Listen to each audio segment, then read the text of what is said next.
نحمده ونستعينه ونستغفره ونعوذ بالله من شرور أنفسنا ومن سيئات أعمالنا من يهده الله فلا مضل له ومن يضلل فلا هادي له وأشهد أن لا إله إلا الله وحده لا شريك له وأشهد أن محمدا عبده ورسوله يا أيها الذين آمنوا اتقوا الله حق تقاته ولا تموتن إلا وأنتم مسلمون يا أيها الناس اتقوا ربكم الذي خلقكم من نفس واحدة وخلق منها زوجها وبث منهما رجالا كثيرا ونساء واتقوا الله الذي تساءلون به والأرحام إن الله كان عليكم رقيبا يا أيها الذين آمنوا اتقوا الله وقولوا قولا سديدا يصلح لكم أعمالكم ويغفر لكم ذنوبكم ومن يطع الله ورسوله فقد فاز فوزا عظيما أما بعد فإن خير الحديث كتاب الله وخير الهدي هدي محمد صلى الله عليه وسلم وشر الأمور محدثاتها وكل محدثة بدعة وكل بدعة ضلالة وكل ضلالة في النار۔ الوافی بما فی الصحیحین، اس کتاب کا تیسرا مقصد العبادات اور تیسرے مقصد کی 8ویں کتاب قصر الصلاۃ و جمعها و احکام السفر، نماز قصر کرنا، نمازوں کو جمع کرنا اور سفر کے احکام۔ اور اس 8ویں کتاب میں 2 فصلیں ہیں۔ پہلی فصل ہے قصر الصلاۃ و جمعها، نماز کو قصر کرنے کے بارے میں اور نمازوں کو سفر میں جمع کرنے کے بارے میں۔ اور اس پہلی فصل میں کئی ابواب ہیں، ان میں سے چوتھا باب ہم شروع کر چکے تھے، باب التطوع فی السفر، سفر میں نفل نماز پڑھنا۔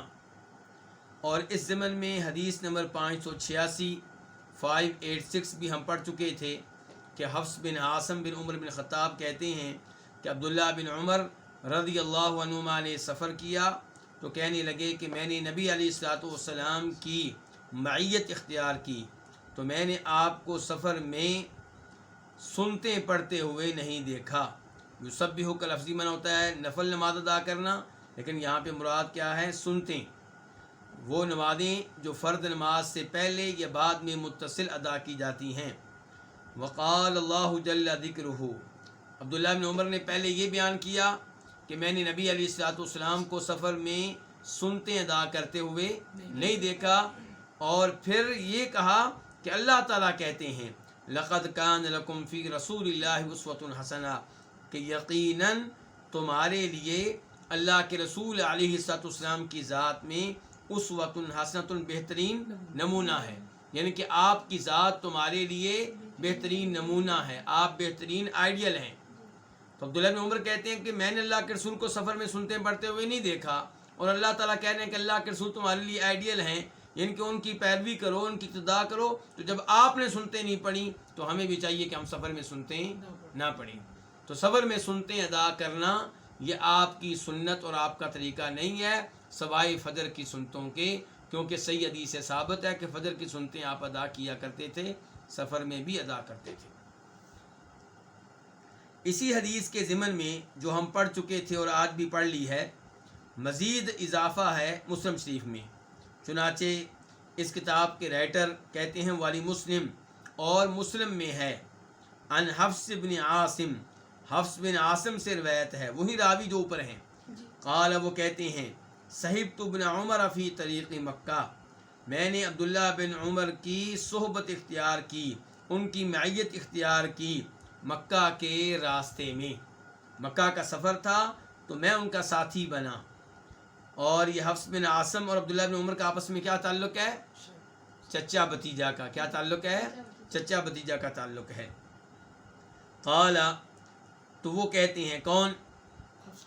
حفص بن عاصم کہتے ہیں فصلی لنا الظہر الرکعتین، تو آپ نے ہمیں ظہر کی نماز پڑھائی، کتنی رکعتیں پڑھائیں؟ 2 رکعتیں۔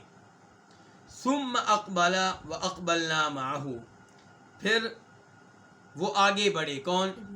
عبداللہ بن عمر، اور ہم بھی ان کے ساتھ آگے بڑھے، حتیٰ جاء رحلہ، یہاں تک کہ وہ اپنے گھر میں آئے۔ تھوڑی دیر پہلے بات ہو رہی تھی کہ راستے میں ہیں، کون سے راستے میں؟ مکہ کے راستے میں، اور ابھی کہہ رہے ہیں کہ نماز کے بعد اپنے گھر میں آئے۔ تو پھر یہ مدینہ ہے یا مکہ ہے یا راستہ ہے؟ یہ راستہ ہے، لیکن اس زمانے کے لوگ اونٹنیوں پہ سفر کرتے تھے، پھر جب کسی جگہ رکتے تو وہاں پہ رکتے جہاں پہ پانی ہوتا، جہاں پہ گھاس ہوتی، تاکہ اونٹنیاں وہاں گھاس سے فائدہ اٹھا لیں، اور وہاں پہ پھر خیمہ اپنا اتارتے، خیمہ نصب کرتے، رات گزارتے، آرام کرتے، اور اس کے بعد دوبارہ سفر شروع کرتے تھے۔ تو یہاں پہ گھر سے مراد پھر کون سا گھر ہے؟ عارضی گھر، وہ خیمہ وغیرہ جو وہاں پہ قائم کیا تھا۔ وجلس وجلسنا معه، اور وہ بیٹھ گئے اور ہم بھی ان کے ساتھ بیٹھ گئے۔ کہاں بیٹھ گئے؟ اپنے خیمے میں، اور ہم بھی ان کے ساتھ بیٹھ گئے۔ فحانت منه التفاتة نحو حيث صلى، تو ان سے ان کی توجہ ہوئی، ان کی توجہ ہوئی۔ التفاتہ کا معنی کیا کریں گے؟ توجہ۔ حانت کا معنی کیا کریں گے آپ؟ ہوئی۔ منہ، ان سے، یعنی کہ عبداللہ بن عمر کی طرف سے، تو عبداللہ بن عمر کی توجہ ہوئی نحو حیث، اس جگہ کی طرف، حیث صلی، جہاں پہ انہوں نے نماز پڑھائی تھی، پڑھی تھی۔ ان کے خیمے سے انہوں نے اس جگہ کی طرف دیکھا جس جگہ انہوں نے نماز پڑھی تھی، پڑھائی تھی۔ فرآ ناسا قیاما، تو انہوں نے لوگوں کو دیکھا قیاما، کہ وہ کھڑے ہیں۔ کیا مطلب؟ ان کھڑے ہو کے نماز پڑھ رہے ہیں۔ فقال، تو فرمانے لگے، ما یصنع ہؤلاء، یہ لوگ کیا کر رہے ہیں؟ قلت، میں نے کہا، یسبحون، کہ چچا جی کیا کر رہے ہیں یہ سنتے ادا کر رہے ہیں۔ نماز کون سی پڑھائی تھی؟ کون سی؟ زور کی۔ حدیث میں لفظ آئے نا، زور کی نماز پڑھائی تھی۔ تو میں نے کہا یسبحون، یہ سنتے ادا کر رہے ہیں، یعنی کہ ظہر کی کیا ادا کر رہے ہیں؟ سنتے ہیں۔ قال، وہ فرمانے لگے، کون؟ عبداللہ بن عمر، لو کنت مسبحا لاتممت صلاتی، کہ اگر میں سنتے ادا کرنے والا ہوتا تو یقیناً میں اپنی نماز کو مکمل کر لیتا۔ کون سی نماز کو؟ ظہر کی فرض نماز کو۔ اگر سنتے ہی پڑھنی تھی سفر میں تو پھر فرض نماز کا زیادہ حق بنتا ہے کہ اس کو مکمل کیا جائے۔ تو کہنا چاہتے ہیں کہ اللہ کی طرف سے یہ سہولت ہے کہ اللہ نے سفر کے دوران فرض نماز بھی عادی کر دی، اور یہ لوگ سنتے ادا کر رہے ہیں۔ اور پہلے وہ بتا چکے ہیں کہ میں نے نبی علیہ الصلوۃ والسلام کو سنتے ادا کرتے ہوئے نہیں دیکھا، ان کہ وہ نماز جو فرض نماز سے پہلے متصل ادا کی جاتی ہے، اور وہ نماز جو فرض نماز کے بعد متصل ادا کی جاتی ہے، یہ نمازیں میں نے آپ کو ادا کرتے ہوئے نہیں دیکھا۔ البتہ فجر کی نماز کے بارے میں ثابت ہے ایک حدیث سے کہ آپ سفر میں بھی فجر کی 2 سنتیں ادا کیا کرتے تھے، ایسے ہی وتر نماز بھی آپ سفر میں ادا کیا کرتے تھے۔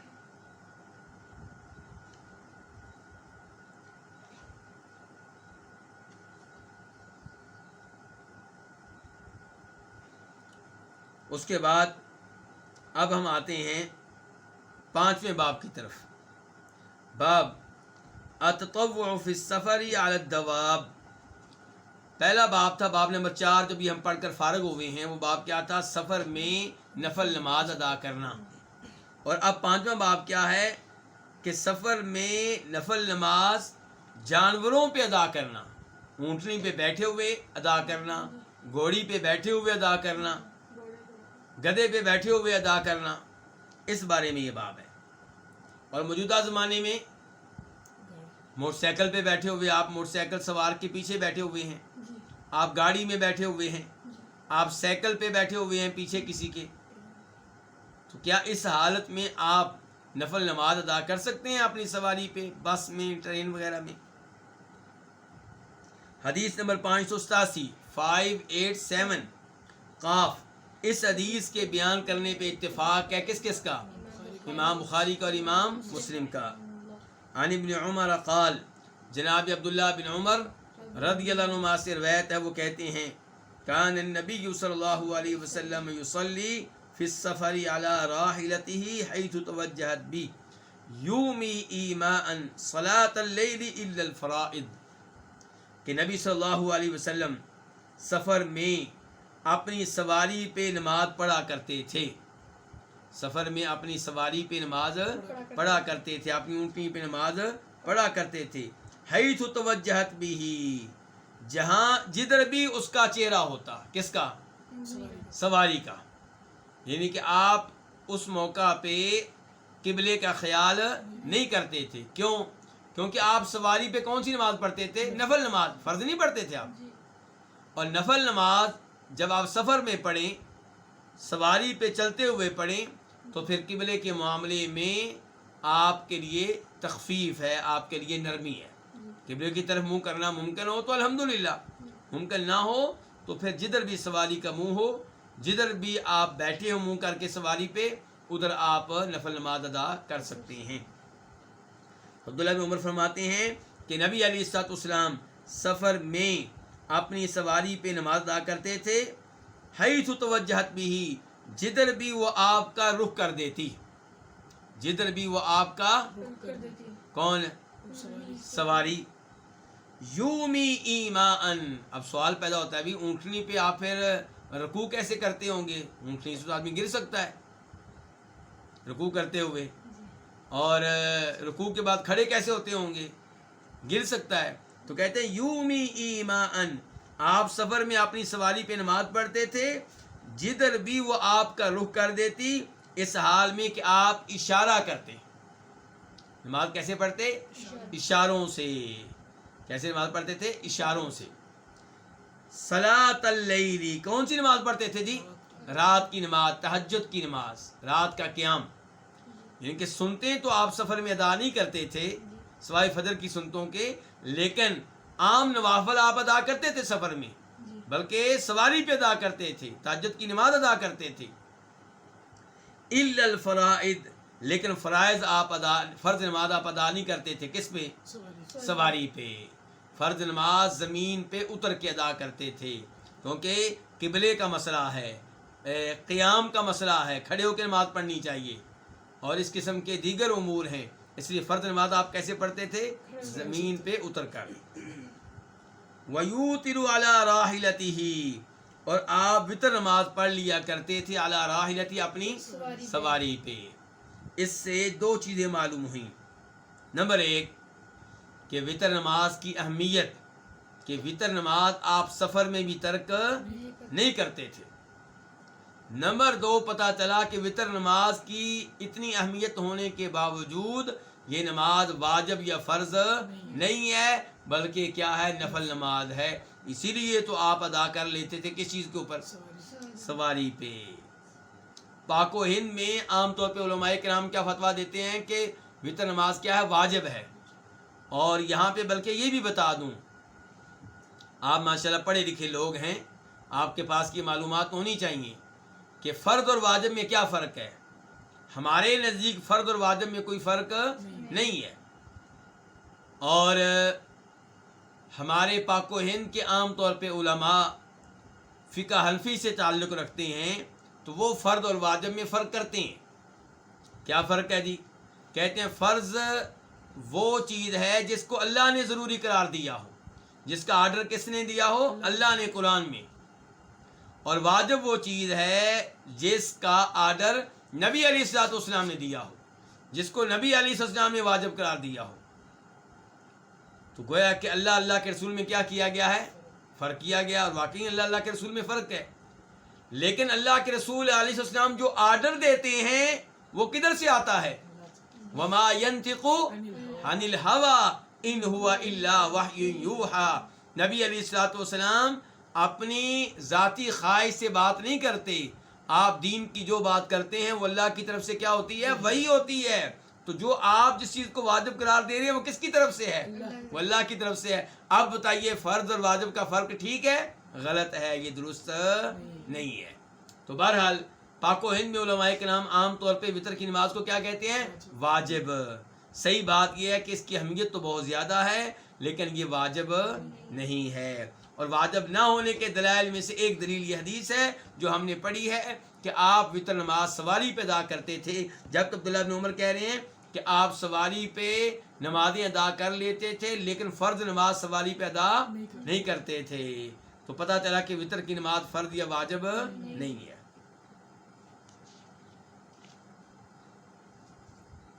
تو یہ مسئلہ واضح ہو گیا پھر کہ سائیکل پہ نفل نماز ادا کر سکتے ہیں، موٹر سائیکل پہ نفل نماز، گاڑی میں، بس میں، ٹرین میں، جہاز میں، کشتی میں۔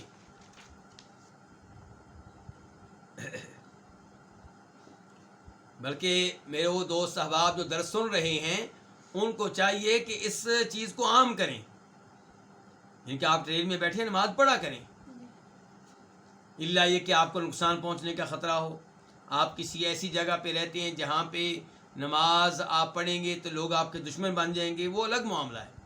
لیکن جب آپ کسی مسلمان ملک میں رہتے ہیں یا کسی ایسی جگہ پہ رہتے ہیں جہاں پہ خطرہ نہیں ہے تو آپ گاڑی میں، موٹر سائیکل پہ، سائیکل پہ پیچھے بیٹھے ہوئے، فلائٹ میں، جہاز میں بیٹھ کے نفل نماز پڑھیں تاکہ آپ کے دائیں بائیں جو لوگ بیٹھے ہیں ان کے علم میں اضافہ ہو اور آپ کو دیکھ کر کوئی اور اسی موقع پہ نماز پڑھے یا کسی دوسرے سفر میں وہ نماز پڑھے گا۔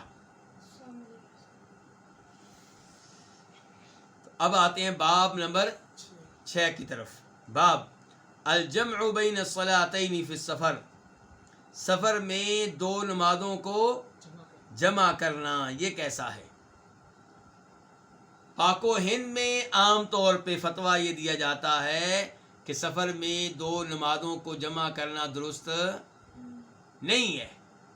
پاک و ہند میں عام طور پہ علماء کرام کیا فتویٰ دیتے ہیں کہ سفر میں سفر کی وجہ سے دو نمازوں کو جمع کر لینا یہ کام ٹھیک نہیں ہے۔ ہم کہتے ہیں بھی حدیث ہے اس معاملے میں، کہتے ہیں ہمیں بھی پتہ ہے حدیث ہے، لیکن حدیث کا مطلب یہ نہیں ہے کہ آپ حقیقی طور پہ دو نمازوں کو جمع کریں، بلکہ حدیث کا مطلب یہ ہے کہ آپ اس انداز سے دو نمازیں پڑھیں کہ یوں لگیں کہ آپ نے جمع کیا ہے، حقیقت میں آپ نے جمع نہیں کیا۔ کیسے؟ ظہر کی نماز آپ پڑھ لیں ظہر کے بالکل آخری وقت میں اور عصر کی نماز پڑھ لیں آپ عصر کے شروع میں، تو اب ہر نماز اپنے اپنے وقت پہ بھی ادا ہوئی ہے اور جمع بھی ہو گئی ہے، لیکن حقیقی جمع نہیں ہے، سوری جمع اس کو کہتے ہیں۔ کیا کہتے ہیں؟ یعنی کہ بظاہر یہ جمع ہے، حقیقت میں یہ جمع نہیں ہے۔ تو یہ موقف کن کا ہے؟ پاک و ہند کے عام طور پہ علماء کرام کا، فقہ حنفی سے تعلق رکھنے والے علماء کرام کا۔ جمہور علماء کرام کا موقف کیا ہے کہ سفر کی حالت میں ظہر اور عصر کو جمع کرنا جائز ہے، اور جمع کون سی؟ حقیقی جمع۔ مغرب اور عشاء کو جمع کرنا جائز ہے، جمع کون سی؟ حقیقی، یعنی کہ ظہر اور عصر کو یا تو آپ ظہر کے وقت میں ادا کر لیں یا پھر دونوں کو آپ لیٹ کر کے عصر کے وقت میں ادا کر لیں۔ مغرب اور عشاء کو جمع کریں اس انداز سے کہ مغرب کے وقت میں آپ عشاء بھی ادا کر لیں یا پھر مغرب کو لیٹ کر دیں اور عشاء کے وقت میں مغرب اور عشاء دونوں ایک ساتھ پڑھ لیں۔ یہ کون سی جمع ہوئی؟ حقیقی۔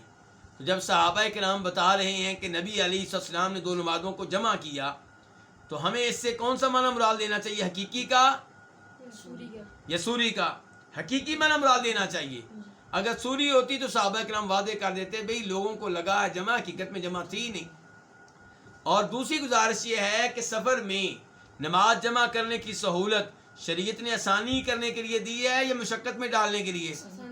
اور آسانی تب ہوگی جب آپ حقیقی طور پہ نماز کو جمع کریں گے، اور اگر سوری جمع ہے جیسے فقہ حنفی کے علماء کرام کہتے ہیں وہ تو لوگ مصیبت میں پڑ جائیں گے۔ گھڑیاں دیکھو بھئی، ظہر کا آخری وقت کون سے 5 منٹ ہیں اور عصر کے پہلے 5 منٹ کون سے ہیں، تب ہم اتریں گے، تب نماز پڑھیں گے۔ یہ تو آپ نے لوگوں کو مصیبت میں ڈال دیا ہے، یہ تو آپ نے لوگوں کو کہاں ڈال دیا ہے؟ مشقت میں ڈال دیا ہے۔ شریعت نے قصر اور جمع کو مشروع قرار دیا، کس لیے؟ رخصت دینے کے لیے، امت کو مشقت سے بچانے کے لیے۔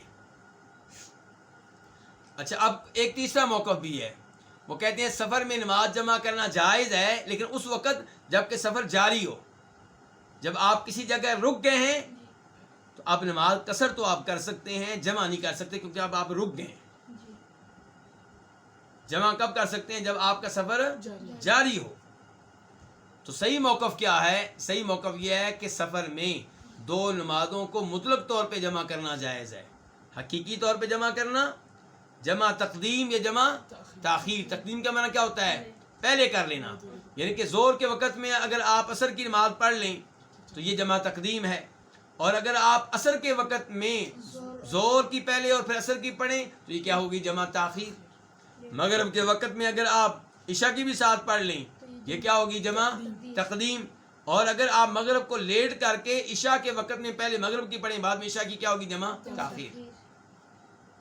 تو جمع تقدیم بھی جائز ہے، جمع تاخیر بھی جائز ہے، اور یہ حقیقی جمع ہے۔ یہ کون سی جمع ہے؟ حقیقی جمع ہے۔ اور یہ آپ سفر جاری ہو تب بھی کر سکتے ہیں، اگر کسی جگہ پہ رکے ہوئے ہیں لیکن ہیں مسافر تب بھی کر سکتے ہیں۔ لیکن اگر آپ کسی شہر میں رکے ہوئے ہیں، مثال کے طور پہ آپ اب آئے ہوئے ہیں مکہ عمرہ کرنے کے لیے، لیکن وہاں پہ آپ 5 دن رک گئے، 3 دن رک گئے، اب دو نمازوں کو آپ جمع کریں گے، زور اثر کو جمع کرنے کی سہولت آپ کو ہے، لیکن جب آپ ایسے شہر میں رک گئے جہاں پہ اذان ہو رہی ہے، جماعت کروائی جا رہی ہے، تو پھر آپ جماعت کے ساتھ کی نمازیں ادا کریں۔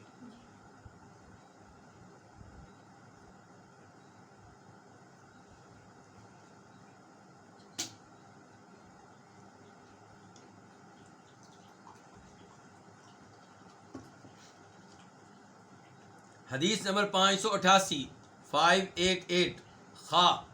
اس حدیث کو اپنی کتاب میں جگہ دینے والے امام کون سے؟ امام بخاری۔ عن ابن عباس رضی اللہ عنہما قال، جناب عبداللہ بن عباس رضی اللہ عنہما سے روایت ہے، وہ کہتے ہیں کان رسول اللہ صلی اللہ علیہ وسلم یجمع بین صلاۃ الظہر والعصر اذا کان علی ظہر سیر، کہ نبی صلی اللہ علیہ وسلم ظہر اور عصر کی نمازوں کو جمع کرتے تھے۔ کب؟ اذا کان علی ظہر سیر، جب کہ آپ سفر کی حالت میں ہوتے۔ سیر چلنا، جب سفر ان کے آپ کا جاری ہوتا۔ یہ حدیث دلیل ہے ان لوگوں کی جو کہتے ہیں کہ جمع آپ سفر میں کر سکتے ہیں، شرط یہ ہے کہ آپ کا سفر کیا ہو؟ جاری ہو، آپ کہیں پہ رکے ہوئے نہ ہوں۔ یہاں پہ کیا کہہ رہے ہیں جی؟ عبداللہ بن عباس کہہ رہے ہیں کہ نبی علیہ السلام زور اثر کی نمازوں کو جمع کر لیتے تھے اذا کان علی ظہر سیر، جب کہ آپ سفر کی حالت میں ہوتے تھے، چلنے کی حالت میں ہوتے تھے۔ وَيَجْمَعُ بَيْنَ الْمَغْرِبِ وَالْعِشَاءِ، اور آپ مغرب اور عشاء کو بھی جمع کر لیا کرتے تھے، مغرب اور عشاء کو بھی جمع کر لیا کرتے تھے۔ اب اس حدیث سے یہ تو پتہ چل گیا کہ سفر کی حالت میں دو نمازوں کو جمع کرنا جائز ہے، اور یہ کہ وہ جمع کرنا کون سا ہے؟ حقیقی ہے، کیونکہ اللہ کے رسول کی کلام کو، صحابہ کرام کے کلام کو حقیقت پہ محمول کرنا چاہیے، تعویل کرنے سے بچنا چاہیے۔ اگر یہ ہوتی مجازی جمع، سوری جمع، تو عبداللہ بن عباس کہتے ہیں بھائی جمع کرتے تھے لیکن دھیان سے وہ حقیقی جمع نہیں تھی، لگتا تھا جمع تھی، جمع تھی ہی نہیں۔ وہ سوری جمع کو تو جمع کہتے ہی نہیں ہے، وہ بظاہر جمع لگتی ہے، حقیقت میں جمع ہے ہی نہیں۔ اچھا، اب رہ گیا ان لوگوں کے موقف کا تعلق جو کہتے ہیں کہ جمع کرنا جائز ہے جب سفر کیا ہو؟ جاری ہو۔ سفر رک جائے تو پھر جمع کرنا جائز نہیں ہے۔ ان کی جو دلیل ہے وہ درست نہیں ہے، کیونکہ اس حدیث میں یہ بتایا جا رہا ہے کہ اللہ کے رسول کا سفر جاری ہوتا تو آپ جمع کرتے تھے، یہ نہیں بتایا جا رہا کہ جب سفر رک جاتا تو جمع نہیں کرتے تھے، نہیں کا تذکرہ نہیں ہے۔ تو اگلی حدیث سے مزید مسئلہ واضح ہو جائے گا جو ابھی ہم پڑھنے لگے ہیں۔ یہ حدیث کون سی ہے جی؟ 589 عن معاذ بن جبل، عن معاذ سے روایت ہے۔ معاذ یہاں پہ کون ہے؟ معاذ بن جبل۔ معاذ بن جبل سے روایت ہے، وہ کہتے ہیں خرجنا مع رسول اللہ صلی اللہ علیہ وسلم فی غزوۃ تبوک، ہم نکلے رسول اللہ صلی اللہ علیہ وسلم کے ساتھ۔ کب نکلے؟ غزوہ تبوک میں۔ یہ وہ لڑائی ہے جو مشکل ترین لڑائی تھی اور جس کے لیے سفر بہت لمبا تھا۔ مدینہ سے نکل کے آپ نے شام کے بارڈر پہ پہنچنا تھا، اور لڑائی کن سے ہونی تھی؟ رومیوں سے، اس زمانے کی سپر پاور، جیسے آج کل ایک دو ملک سپر پاور ہیں، ویسے ہی اس زمانے میں سپر پاور کون تھے؟ روم اور ایران. یعنی کہ رومیوں سے آپ نے لڑنا ہے شام پہنچ کے. یعنی کہ اس زمانے میں بھی شام پہ قبضہ کن کا تھا؟ رومیوں کا. جیسے آج کل بھی ان ممالک پہ قبضہ اوروں کا ہے. مثال کے طور پہ آپ عراق کو لے لیں، اب عراق پہ قبضہ کسی سپر پاور کا ہے، تو ایسے ہی شام پہ قبضہ کسی اس زمانے کی سپر پاور روم کا تھا. تو تبوک پہنچنا تھا، شامیوں سے لڑنا تھا، اور شامی کن کے متحد تھے؟ رومیوں کے. تو گویا کہ لڑائی کن سے ہونے لگی ہے؟ رومیوں سے.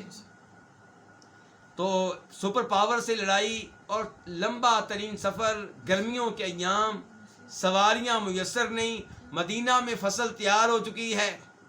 آج آپ کسی کسان سے کہیں جب گندم کاٹنے کا وقت ہو کہ آئیے آپ کو پکنک پہ لے جاتے ہیں، لڑنے کے لیے بھی نہیں، کہاں لے جاتے ہیں؟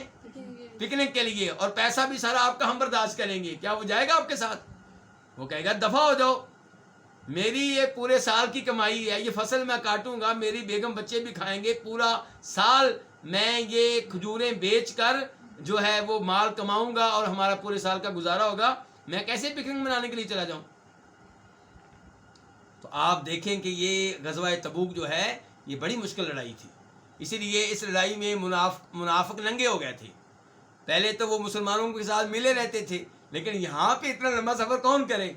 تو پھر بہانے کیے اور معاملہ واضح ہونا شروع ہو گیا.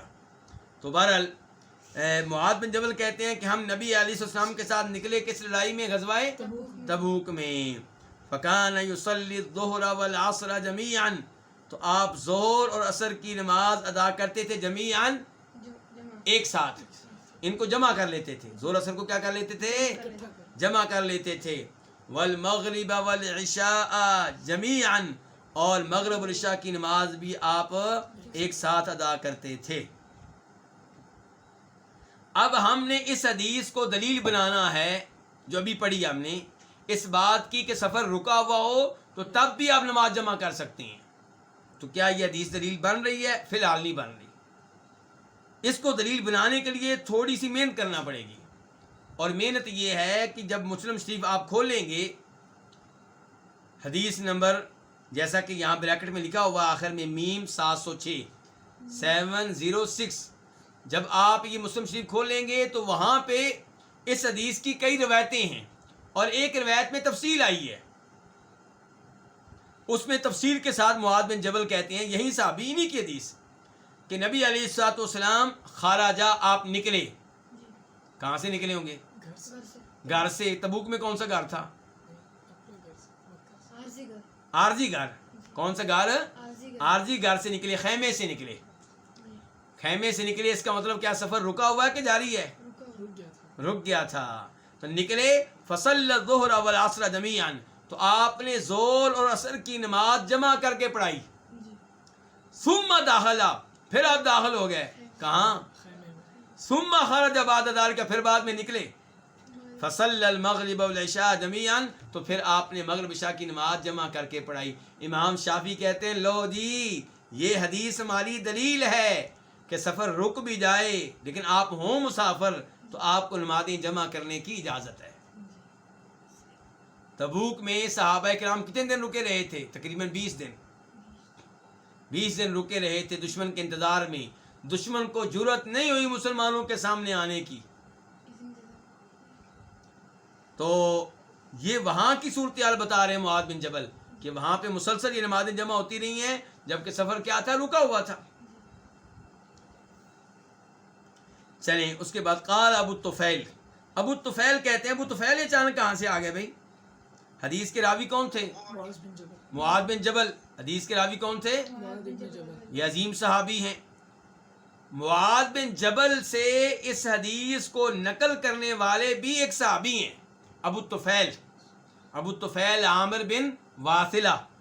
ابو الطفیل عامر بن، ان کے بارے میں کہا جاتا ہے کہ یہ صحابہ کرام میں سے سب سے آخر میں فوت ہونے والے ہیں. تو ابو الطفیل عامر بن واثلہ، انہوں نے یہ حدیث کس سے لی ہے؟ معاذ بن جبل صحابی سے. تو یہ ابو طفیل کہتے ہیں فقلت، تو میں نے کہا، کس سے کہا؟ معاذ سے ما حملہ علی ذالک، کس چیز نے آپ کو اس بات پہ ابھارا، کس چیز نے آپ کو اس بات پہ اس بات کی طرف مائل کیا کہ آپ دو نمازوں کو جمع کریں؟ کیوں جمع کرتے رہے آپ؟ اس کے پیچھے حکمت کیا تھی، سبب کیا تھا؟ سبب پوچھ رہے ہیں کون؟ ابو طفیل۔ قالا، ابو طفیل کہتے ہیں فقالا، تو انہوں نے کہا، کنہوں نے؟ معاذ بن جبل نے۔ اراد اللہ یحرج امتہ، آپ نے چاہا کہ اپنی امت کو حرج میں نہ ڈالیں، مشقت میں نہ ڈالیں، تنگی میں نہ ڈالیں، نمازیں جمع کی کیونکہ سفر کی حالت میں ہیں۔ سفر کی حالت میں بار بار وضو کرنا کون سا آسان ہے؟ بار بار وہ اس گرمی میں میدان میں کھڑے ہو کے نماز ادا کرنا کون سا آسان ہے؟ تو آپ نے چاہا کہ امت مشقت میں نہ پڑے، تنگی میں نہ پڑے، اس لیے آپ نے نمازوں کو جمع کیا۔ تو کیا پتہ چلا نمازیں جمع کرنے کا مقصد کیا ہے جی؟ مشقت سے نکالنا، مشقت میں داخل کرنا نہیں ہے۔ اور اگر ہم کہیں کہ سفر میں دو نمازیں جمع کرنی جائز ہیں، لیکن جمع کون سی ہوگی؟ سوری، حقیقی نہیں، تو یہ کیا ہو جائے گا پھر؟ یہ امت کو مشقت میں ڈالنا ہو جائے گا کہ پکڑو گھڑیاں، اور اس گھڑیاں پہلے ہوتی بھی نہیں تھیں۔ دیکھو جی سورج کو، جی لگتا ہے کہ زور کا آخری ٹائم ہو گیا ہے، پڑھ لی، اب لگتا ہے کہ عشاء کا ٹائم عصر کا شروع ہو گیا ہے۔ یہ تو آپ نے امت کو مصیبت میں ڈال دیا۔ آپ کسی سے سوال کریں جو سفر کرتا رہتا ہو، خصوصاً فیملی کے ساتھ سفر کریں، تو آپ زور کے لیے بڑی مشکل سے سب بچوں کو وضو کرائیں گے، استنجا کروائیں گے، اور اب پھر 2 گھنٹے بعد دوبارہ سب کو وضو کرائیں، استنجا کروائیں، یہ آسان کام نہیں ہے۔ تو شریعت نے سہولت دی ہے، تو سہولت کو سہولت رہنے دیں، سہولت کو زحمت نہ بنائیں، عذاب نہ بنائیں۔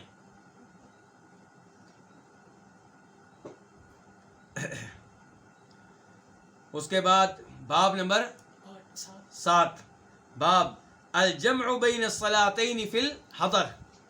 پہلے ہم نے باب نمبر 6 کیا پڑھا تھا؟ سفر میں دو نمازوں کو جمع کرنا۔ سفر کے الٹ کیا ہوتا ہے؟ اپوزٹ کیا ہوتا ہے؟ حضر، یعنی کہ اپنے شہر میں رہتے ہوئے، اپنے گاؤں میں رہتے ہوئے، یا اپنے محلے میں رہتے ہوئے، اپنے گھر میں رہتے ہوئے دو نمازوں کو کیا کرنا؟ جمع کرنا۔ یہ کیسا ہے؟ باب اس بارے میں الجمع بین الصلاتین فی الحضر، حضر میں دو نمازوں کو جمع کرنا۔ حدیث نمبر 590 اس حدیث کو کس امام نے اپنی کتاب میں جگہ دی؟ امام مسلم نے۔ عن ابن عباس، عبداللہ ابن عباس رضی اللہ تعالیٰ عنہما سے روایت ہے، قال، وہ کہتے ہیں، صلی رسول اللہ صلی اللہ علیہ وسلم الظہر والعصر جمیعا، نبی علیہ السلام نے ظہر اثر کی نماز پڑھائی جمع کر کے۔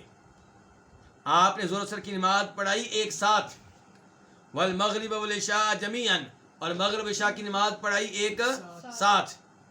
اب آپ کہیں گے یہ حدیث کون سی ہے؟ 590، اور 588 میں راوی کون تھے؟ عبداللہ ابن عباس۔ 590 میں بھی عبداللہ ابن عباس، وہاں پہ بھی وہ کہہ رہے تھے دو نمازیں اللہ کے رسول جمع کرتے رہے، ظہر اثر کی اور مغرب عشاء کی، اور یہاں پہ بھی کہہ رہے ہیں۔ تو فرق کیا ہے؟ فرق سنیے، فرق کیا ہے؟ کہتے ہیں فی غیر خوف ولا سفر، کہ نبی علیہ السلام نے ظہر اثر کی نماز ایک ساتھ پڑھائی، مغرب عشاء کی ایک ساتھ پڑھائی، بغیر کسی خوف کے، بغیر کسی سفر کے۔ حدیث نمبر 588 میں بیان تھا سفر کی حالت میں جمع کرنے کا، اور اب بیان ہے سفر کے بغیر۔ نہ کوئی سفر تھا، نہ کوئی خوف تھا، دشمن کا کوئی خوف نہیں تھا، کوئی ڈر نہیں تھا، پھر بھی آپ نے ظہر اثر کی نمازوں کو جمع کیا اور مغرب عشاء کی نمازوں کو جمع کیا۔ اب میں غلطی بیان کرنا چاہوں گا اپنے ان بھائیوں کی جو اپنے آپ کو اہل الحدیث کہتے ہیں، اپنے آپ کو سلفی کہتے ہیں۔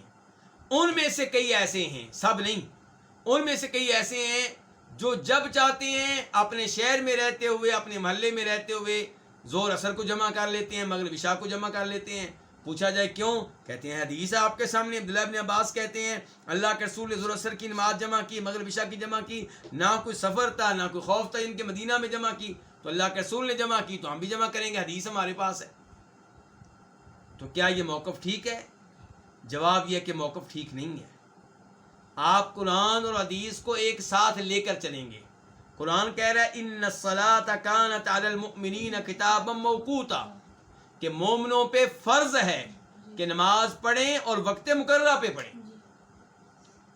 تو اگر ظہر اثر کو آپ آگے پیچھے کر سکتے ہیں، مغرب عشاء کو آپ ایک ساتھ جمع کر سکتے ہیں، تو اس کا مطلب یہ ہے کہ آپ نے ایک نماز کو اس کے وقت میں نہیں بلکہ دوسری نماز کے وقت میں ادا کیا ہے اور بغیر کسی وجہ کے ادا کیا ہے.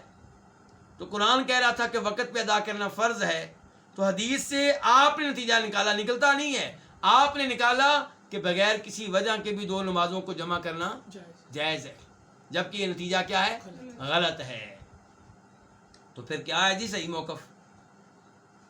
صحیح موقف سمجھنے کے لیے یہ جو حدیث یہاں پہ آئی ہے اس کا کچھ حصہ مسلم شریف میں موجود ہے، لیکن انہوں نے یہاں پہ اس کو نقل نہیں کیا، وہ میں آپ کے سامنے رکھتا ہوں. پہلے تو یہ نیچے جو نے لکھا چھوٹا سا وہ پڑھ دوں. کہتے ہیں وفی روایت، اور ایک روایت میں بالمدینہ تھی، یہ جو نمازیں آپ نے جمع کی ہیں کہاں جمع کی ہیں؟ مدینہ میں. فی غیر خوف ولا مطر، بغیر کسی خوف کے، بغیر کسی بارش کے. اچھا جی، اس کے بعد حدیث کے راوی کون تھے؟ عبداللہ بن عباس. اس حدیث کو عبداللہ بن عباس سے لینے والے راوی کون ہے؟ سعید بن جبیر. کون ہے؟ سعید بن جبیر رحمہ اللہ تابعی ہیں. وہ کہتے ہیں سألت ابن عباس، میں نے عبداللہ بن عباس سے سوال کیا، لما فعل ذلك، کہ نبی علیہ السلام نے یہ کیوں کیا بھائی؟ مدینہ میں نہ ڈر ہے، نہ بارش ہے، نہ سفر ہے، دو نمازوں کو جمع کیا کیوں؟ فقال، تو فرمانے لگے کون؟ عبداللہ بن عباس، اراد اللہ یحرج احدا من امتہ، آپ نے چاہا کہ آپ اپنی امت میں سے کسی کو بھی حرج میں نہ ڈالیں، تنگی میں نہ ڈالیں، مشقت میں نہ ڈالیں.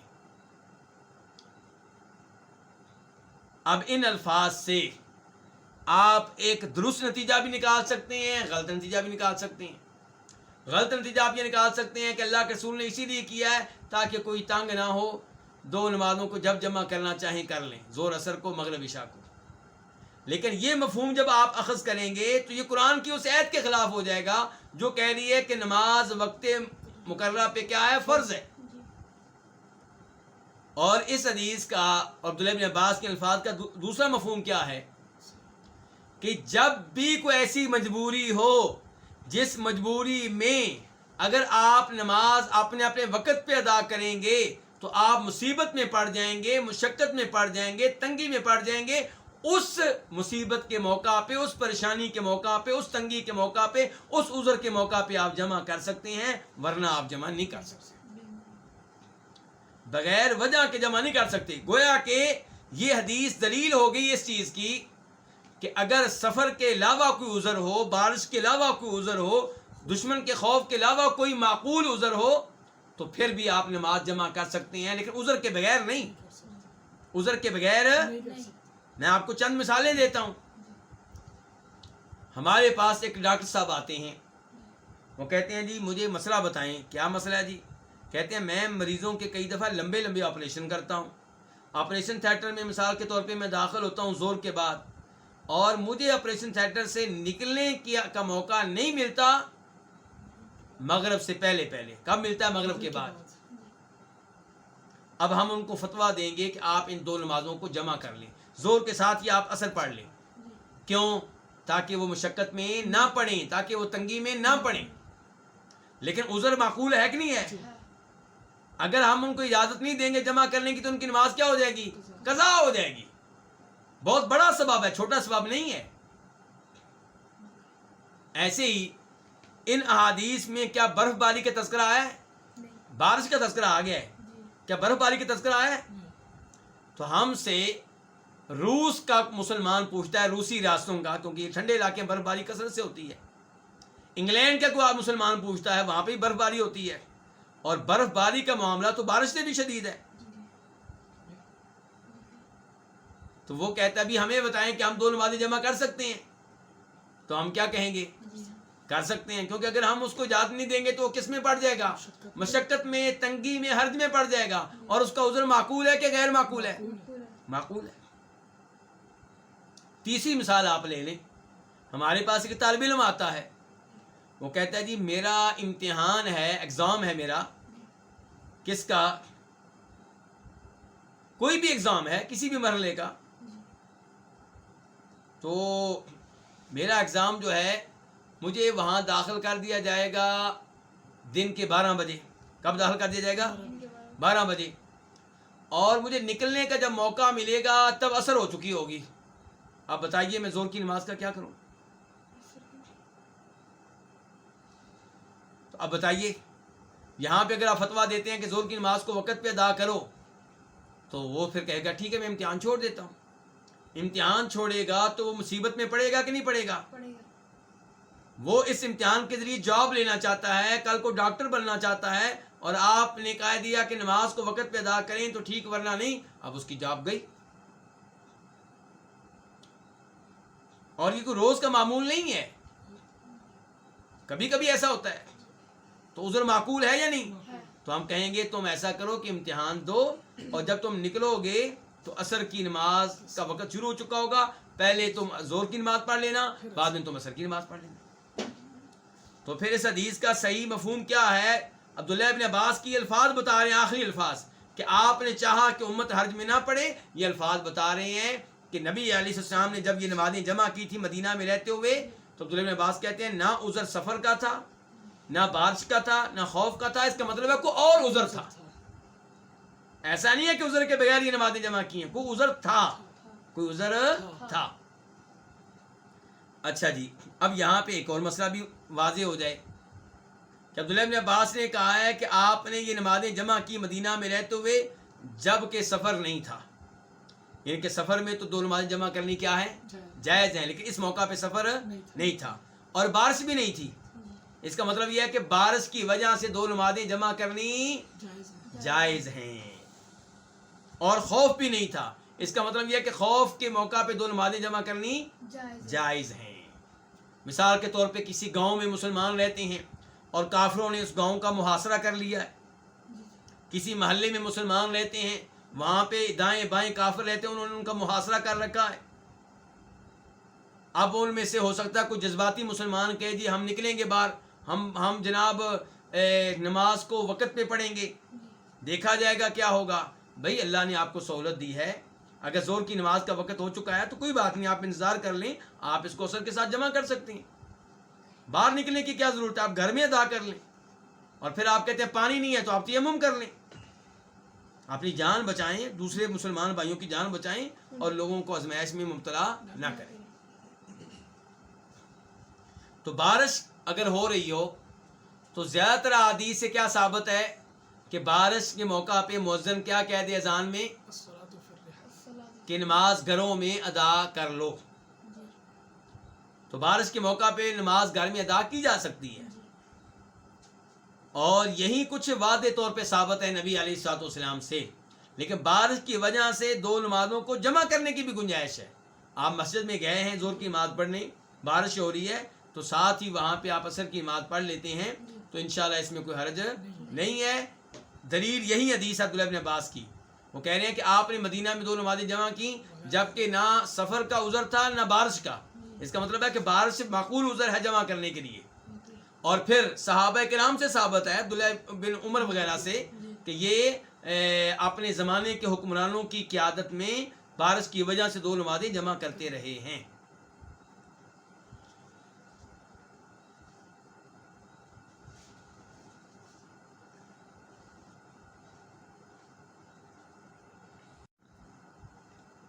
اس کے ساتھ ہی الفصل الاول اپنے اختتام کو پہنچی. اب ہم بڑھتے ہیں الفصل الثانی کی طرف، دوسری فصل. اس میں کیا احکام السفر، سفر کے احکام. سفر کے بارے میں شریعت کی طرف سے کیا احکام ہیں ان کا یہاں پہ تذکرہ ہونے لگا ہے.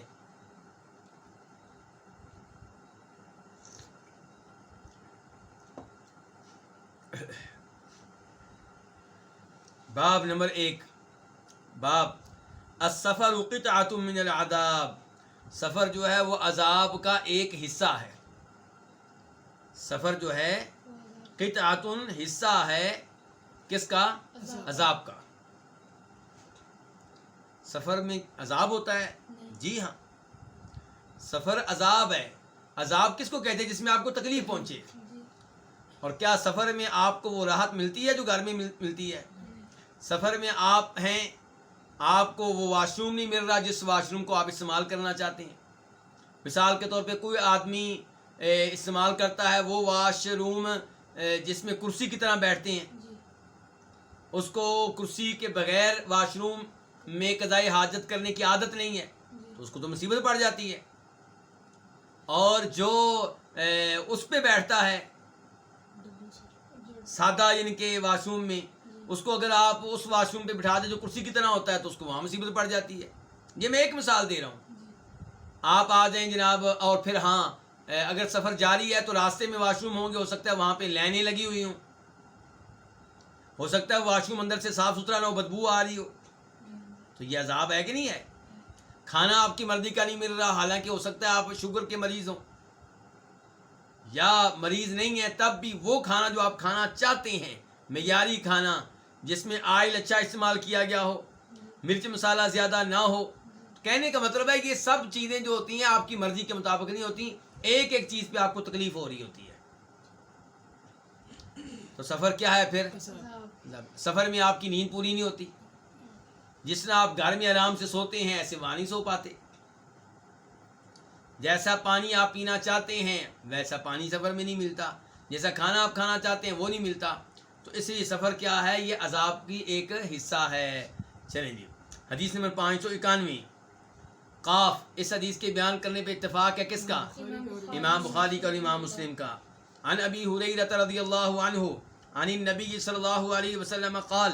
جناب ابو ہریرہ رضی اللہ عنہ سے روایت ہے, وہ نبی صلی اللہ علیہ وسلم سے روایت کرتے ہیں کہ آپ نے فرمایا السفر قطعۃ من العذاب, سفر عذاب کا ایک حصہ ہے. یہ کون کہہ رہے ہیں؟ نبی صلی اللہ علیہ وسلم کہہ رہے ہیں. تو اس میں یہ بھی پیغام ہے کہ بلا وجہ پھر سفر نہیں کرنا چاہیے. ضرورت ہو تو کریں, کوئی مسئلہ نہیں. یمنع احدکم طعامہ وشرابہ ونومہ, یہ روک کے رکھتا ہے. یہ کون؟ سفر. احدکم تم میں سے ایک کو, طعامہ اس کے کھانے سے, وشرابہ اور اس کے مشروب اور پانی سے, ونومہ اور اس کی نیند سے. سفر میں آپ سوتے ہیں لیکن وہ نیند نہیں جو آپ لینا چاہتے ہیں. سفر میں آپ پانی پیتے ہیں لیکن وہ پانی نہیں جو آپ پینا چاہتے ہیں. سفر میں آپ کھانا کھاتے ہیں لیکن وہ کھانا نہیں جو آپ کھانا چاہتے ہیں. تو اس لیے یمنع احدکم, یہ سفر تم میں سے ایک کو, کسی ایک کو روکے رکھتا ہے اس کے کھانے سے اور اس کے مشروب اور پانی سے, ونوم اور اس کی نیند سے. فَإِذَا, اچھا اب آپ نے بیان کر دیا سفر عذاب کا ایک حصہ ہے, اور بیان پھر کیا کیسے یہ عذاب ہے. اس کے بعد اب پیغام کیا ہے؟ پیغام یہ ہے کہ فَإِذَا قَضَى نَحْمَتَهُ فَلْيُعَجِّلْ إِلَىٰ أَهْلِهِ, تو جب وہ پورا کر لے اپنی حاجت کو. کون؟ مسافر, تم میں سے کوئی جب اپنی حاجت کو پورا کر لے, فَلْيُعَجِّلْ إِلَىٰ أَهْلِهِ, تو جلدی سے اپنے گھر والوں کے پاس آ جائے, جلدی سے اپنے اہل و عیال کے پاس آ جائے. تو اس کا مطلب ہے کہ کسی جگہ جا کے فضول بیٹھے رہنا یہ درست نہیں ہے. اپنے گھر والوں کے پاس رہنا چاہیے, اپنی وائف اور بچوں کے ساتھ رہنا چاہیے.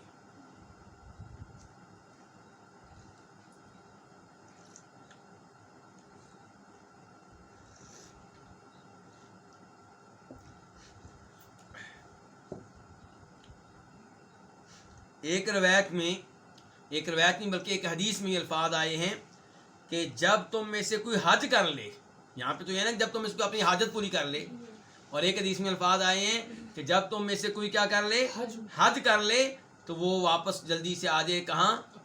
اپنے گھر آ جائے جب حج سے فارغ ہو جائے تو. اور یہ جو الفاظ میں نے ابھی بتائے ہیں ان کو شیخ البانی الصحیحہ میں لے کر آئے ہیں, اور امام بہقی اس حدیث کو سنن کبریٰ میں لے کر آئے ہیں. تو بہرحال اس حدیث سے پتہ چل گیا کہ سفر جو ہے وہ عذاب کی ایک قسم ہے, عذاب کی ایک کیفیت ہے. تو بلا وجہ سفر سے گریز کرنا چاہیے. باب نمبر 2, باب لا تسافر المرأة الا مع محرم. لا تسافر المرأة الا مع محرم. اچھا یہاں پہ چھوٹی سی یہ بات ہو جائے کہ اچھا سفر کون سا ہوتا ہے؟ والدین کو ملنے کے لیے آپ جا رہے ہیں دوسرے شہر میں, یہ بہترین سفر ہے, نیکی کا سفر ہے. آپ اپنی بیگم بچوں کو ملنے جا رہے ہیں, نیکی کا سفر ہے. آپ اپنے رشتہ داروں کو ملنے جا رہے ہیں، نیکی کا سفر ہے۔ آپ دین کا علم سیکھنے جا رہے ہیں، نیکی کا سفر ہے۔ آپ حج کرنے جا رہے ہیں، نیکی کا سفر ہے۔ آپ عمرہ کرنے جا رہے ہیں، نیکی کا سفر ہے۔ آپ علم دینے جا رہے ہیں، تبلیغ کرنے جا رہے ہیں، آپ صلح کروانے جا رہے ہیں، سب کیا ہے؟ نیکی کا سفر ہے۔ اچھا، باب نمبر 2، باب لا تسافر المرأة الا مع محرم، عورت سفر نہ کرے مگر اپنے محرم کے ساتھ، یعنی کہ عورت محرم کے بغیر سفر نہ کرے۔ جب سفر کرے کس کے ساتھ کرے؟ محرم کے ساتھ کرے۔ محرم کس کو کہتے ہیں پہلے یہ طے ہو جائے؟ جی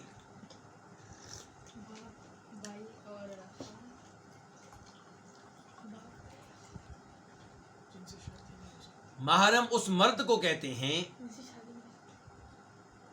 جو کسی عورت سے شرعی طور پہ نکاح نہیں کر سکتا، اس کے لیے حلال نہیں ہے کہ اس عورت سے نکاح کرے، نہ آج حلال ہے نہ آئندہ حلال ہے، کبھی بھی کسی شکل میں بھی جائز نہیں ہے۔ تو جس عورت سے میرا نکاح کسی بھی شکل میں جائز نہیں ہے، میں اس کا کیا ہوں؟ میں اس عورت کا کیا لگتا ہوں؟ محرم۔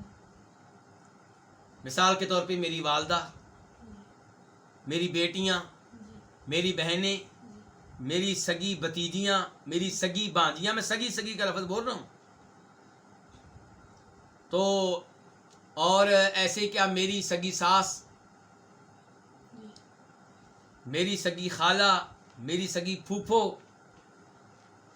تو ان تمام عورتوں کے لیے میں کیا ہوں؟ محرم ہوں میں۔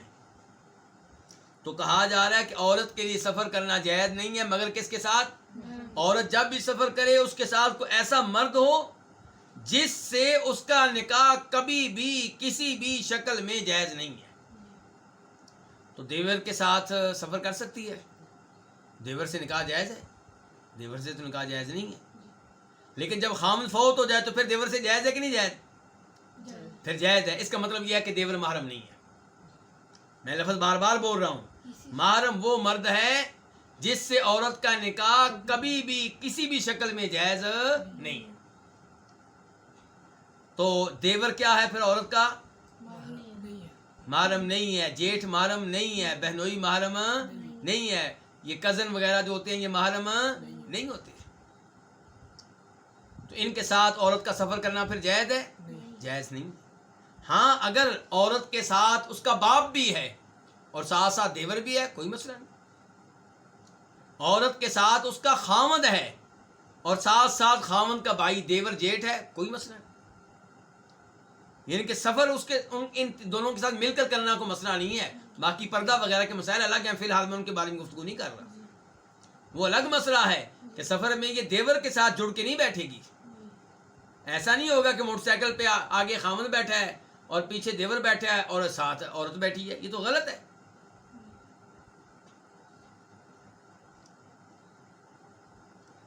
حدیث نمبر 592 592 قاف، اس حدیث کے بیان کرنے پہ اتفاق ہے کس کا؟ امام بخاری کا اور امام مسلم کا۔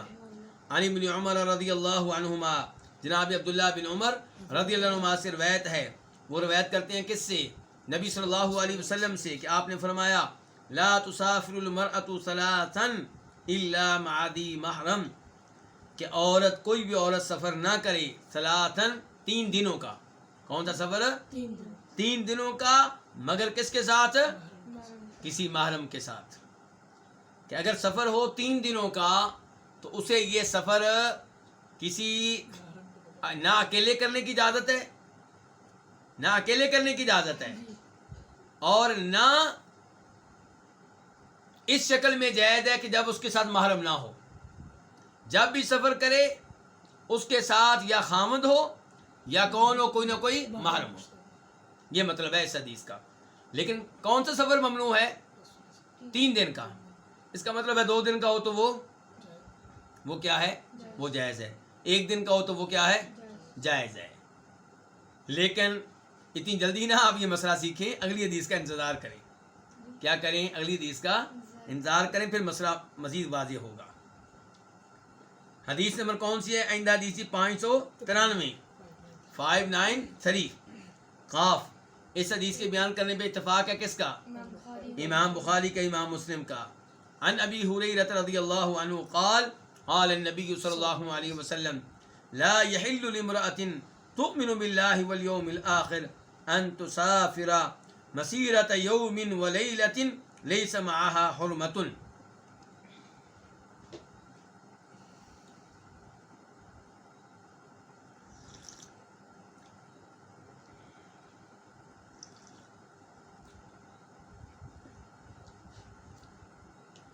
میں کہتا ہوں کسی مسلمان کے لیے جائز نہیں ہے کہ 5 وقت کی نماز نہ پڑھے. 5 وقت کی نماز ترک کرنا کسی مسلمان کے لیے جائز نہیں ہے. تو آپ دونوں اس سے مطلب یہ نکال لیں کہ 4 وقت کی چھوڑنی جائز ہے, 5 وقت کی چھوڑنی جائز نہیں ہے, 4 وقت کی چھوڑنی جائز ہے. کیا مطلب نکالنا ٹھیک ہوگا؟ میں کہتا ہوں کسی مسلمان کو زیب نہیں دیتا کہ وہ 4 نمازیں چھوڑ دے, تو آپ اس سے مطلب نکال لیں کہ 3 چھوڑ سکتا ہے. کیا یہ آپ کا مطلب نکالنا ٹھیک ہوگا؟ یہ غلط ہوگا. تو یہی صورتحال ہے حدیث کے ان الفاظ میں جو ابھی آپ پڑھ چکے تھے کہ آپ کہہ رہے ہیں کہ عورت کے لیے جائز نہیں ہے کہ وہ 3 دن کا سفر کرے الا یہ کہ اس کے ساتھ کیا ہو, محرم ہو. 3 دن کا سفر کرنا عورت کے لیے تب جائز ہوگا جب اس کے ساتھ کیا ہو. اس کا مطلب یہ نہیں ہے کہ 2 دن کا سفر کرنا محرم کے بغیر جائز ہے. یہ مطلب غلط ہوگا. کیسے پتا چلا؟ اس حدیث سے جو بھی ہم پڑھ رہے ہیں 593 نمبر حدیث 593. جناب ابو ہریرہ سے روایت ہے, وہ کہتے ہیں نبی علیہ السلام نے فرمایا لا یحل لامرأۃ, کسی بھی ایسی عورت کے لیے حلال نہیں ہے, جائز نہیں ہے جو اللہ اور آخرت پہ ایمان لاتی ہے. کیا جائز نہیں ہے؟ ان تسافر مسیرۃ یوم ولیلہ, کہ وہ سفر کرے 1 دن اور 1 رات کی مسافت کا, اس حال میں کہ اس کے ساتھ محرم نہ ہو. کسی عورت کے لیے جو اللہ اور آخرت پہ ایمان رکھتی ہے جائز نہیں ہے کہ وہ کوئی ایسا سفر کرے جو 1 دن 1 رات کی مسافت کا ہو, اور سفر اس انداز میں کرے کہ اس کے ساتھ محرم نہ ہو. یہ عورت کے لیے جائز نہیں ہے. تو اس حدیث سے پتہ چلا کہ سفر چاہے 1 دن یا 1 رات کا ہو, وہ بھی محرم کے بغیر کرنا جائز نہیں ہے.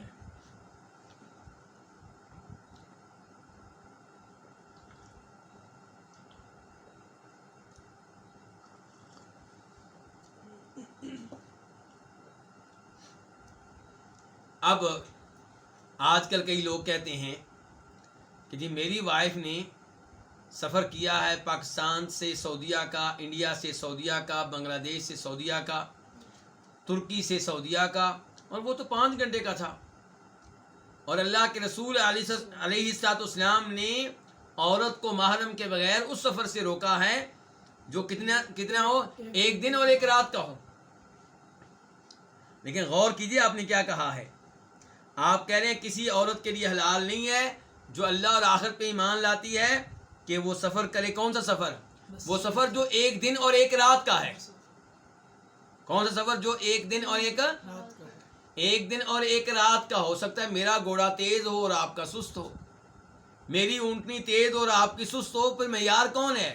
معیار ہوتا ہے عام طور پہ, یعنی کہ عام طور پہ جو سفر اونٹنیوں پہ ہوتا ہے, اونٹنیوں پہ, گھوڑے پہ نہیں, اونٹنیوں پہ ہوتا ہے 1 دن اور 1 رات میں, وہ سفر عورت محرم کے بغیر نہ کرے. تنہا کرنے کی اجازت نہیں ہے.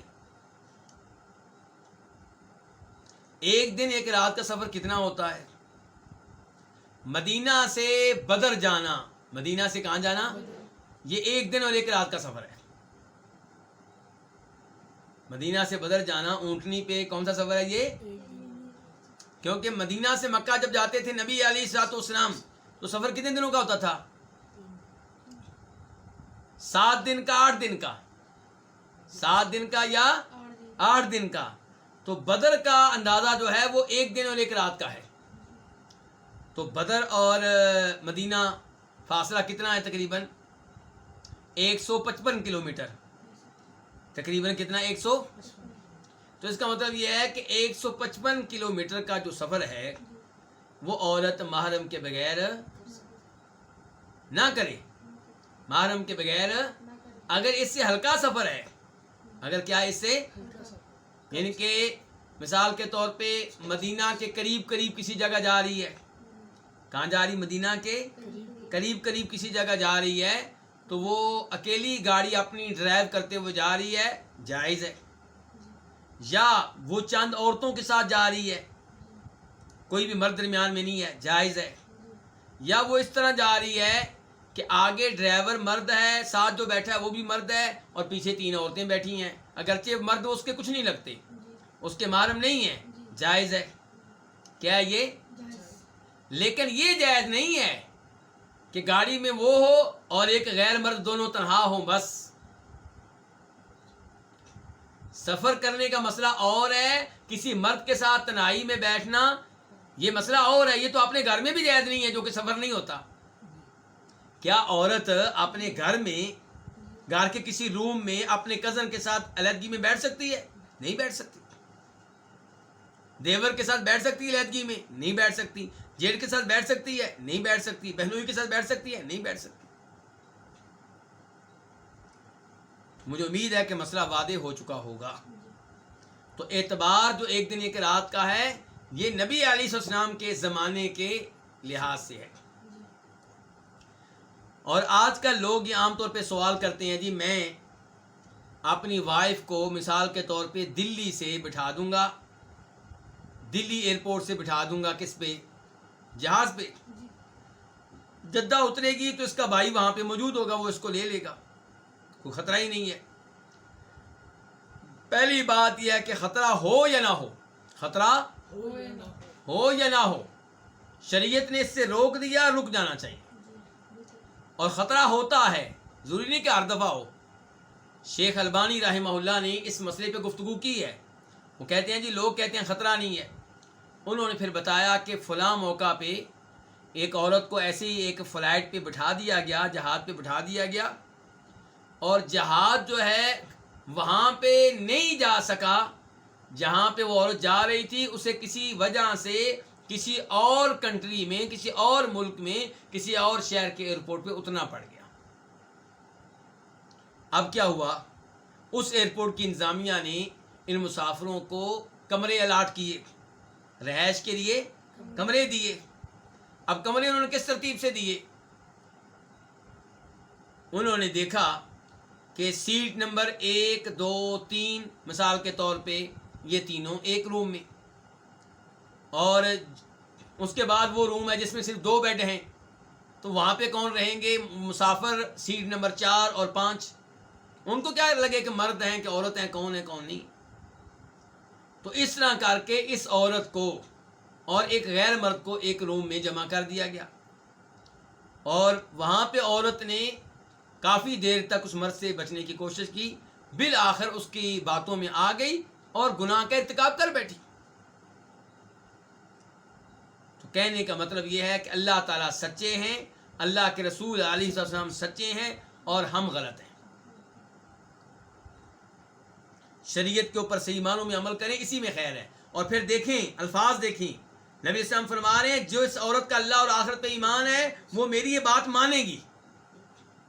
یعنی کہ اگر آپ، اے عورت تیرا یہ دعویٰ ہے کہ میں اللہ پہ ایمان لاتی ہوں، مجھے آخرت کے اوپر مجھے یقین ہے، ایک دن مجھے اٹھایا جائے گا، میرا حساب کتاب ہونا ہے، تو پھر تیرے لیے جائز نہیں ہے کہ تو محرم کے بغیر سفر کرے. پھر سفر کیسے کرنا ہے؟ محرم کے ساتھ کرنا ہے. بلکہ یہاں پہ مجھے ایک بات یاد آ گئی، کل بھی آپ کو بات ایک بتائی تھی، اور میں نے ایک ڈاکٹر صاحب کا نام لیا تھا. کیا نام تھا؟ Doctor Ebrahim. میں نے آپ کو بتایا تھا کہ MBBS ڈاکٹر تھے، پھر انہوں نے اپنا شعبہ تبدیل کیا، اور اس وقت وہ عالم دین بن رہے ہیں. مدینہ یونیورسٹی میں وہ عقیدے میں PhD کر رہے ہیں. تو ان کا جب مدینہ یونیورسٹی میں ان کو داخلہ مل گیا اور وہاں پہ پڑھنے کا موقع ملا، تو انہوں نے کوشش کر کے اپنی وائف کا اقامہ بھی لے لیا، ویزا لے لیا. کس کا؟ اپنی وائف کا. اب وائف جو ہے وہ سعودیہ میں نہیں ہے، وہ کسی اور ملک میں ہے. ڈاکٹر ابراہیم صاحب نے اپنے گھر فون کیا والدین کو کہ میں اپنی وائف کو لینے کے لیے آ رہا ہوں، مجھے ویزا مل گیا ہے. انہوں نے کہا اس کو لینے کے لیے آنے کی کیا ضرورت ہے؟ ساری زندگی وہ پڑھنے کے لیے جاتی رہی ہے، کہاں؟ کسی اور ملک میں.